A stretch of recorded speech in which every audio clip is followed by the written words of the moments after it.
മുംബൈ പൂനെ യാത്രക്കാരുടെ ദശാബ്ദങ്ങളായുള്ള കാത്തിരിപ്പിന് വിരാമം. മലനിരകളും താഴ്വരകളും താണ്ടിയുള്ള ദുർഘടമായ ഘട്ട്പാതയ്ക്ക് ബദലായി നിർമ്മിച്ച മിസ്സിംഗ് ലിങ്ക് പദ്ധതി യാഥാർത്ഥ്യമായി.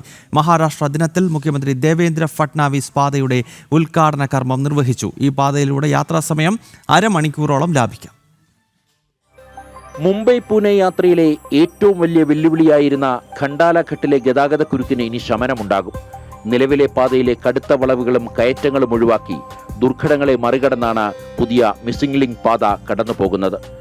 ഖോപ്പോളി മുതൽ കുസ്ഗാവ് വരെയുള്ള 13.3 കിലോമീറ്റർ ദൂരമാണ് ഈ പാതയിലുള്ളത്. ഇന്ത്യയിലെ തന്നെ ഏറ്റവും ഉയരം കൂടിയ കേബിൾ സ്റ്റൈഡ് പാലമാണ് ഈ പദ്ധതിയുടെ പ്രധാന ആകർഷണം.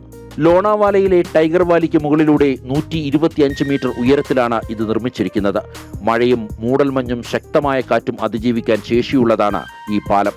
കൂടാതെ ലോകത്തിലെ തന്നെ ഏറ്റവും വീതിയേറിയ റോഡ് തുരങ്കമെന്ന ഗിന്നസ് റെക്കോർഡ് നേട്ടവും ഈ പദ്ധതി സ്വന്തമാക്കി. 8.9 കിലോമീറ്റർ നീളമുള്ള ഭീമൻ തുരങ്കം ലോണാവാല തടാകത്തിന് 180 മീറ്റർ താഴെയാണ് സ്ഥിതി ചെയ്യുന്നത്. പുതിയ പാത തുറക്കുന്നതോടെ യാത്രാ ദൂരത്തിൽ 6 കിലോമീറ്ററും യാത്രാ സമയത്തിൽ 30 മിനിറ്റും കുറവുണ്ടാകും. ഘട്ട് മേഖലയിൽ മൺസൂൺ കാലത്തുണ്ടാകാറുള്ള ഉരുൾപൊട്ടൽ ഭീഷണിയിൽ നിന്നും ഇതോടെ യാത്രക്കാർക്ക് രക്ഷപ്പെടാം. 6,695 കോടി രൂപ ചെലവിൽ നിർമ്മിച്ച ഈ പാതയിലൂടെ മണിക്കൂറിൽ 100 കിലോമീറ്റർ വേഗതയിൽ വാഹനങ്ങൾ സഞ്ചരിക്കും. 2018 ആരംഭിച്ച പദ്ധതി കോവിഡ് പ്രതിസന്ധിയും കഠിനമായ കാലാവസ്ഥയും കാരണമാണ് വൈകിയത്. ബിറ്റുമിൻ ഉൾപ്പെടെയുള്ള അസംസ്കൃത വസ്തുക്കളുടെ ദൗർലഭ്യം നേരിട്ടപ്പോഴും നിർമ്മാണം തടസ്സമില്ലാതെ കൊണ്ടുപോകാൻ മഹാരാഷ്ട്രയിലെ BJP സർക്കാരിന് സാധിച്ചു. ജനം, ഡൽഹി.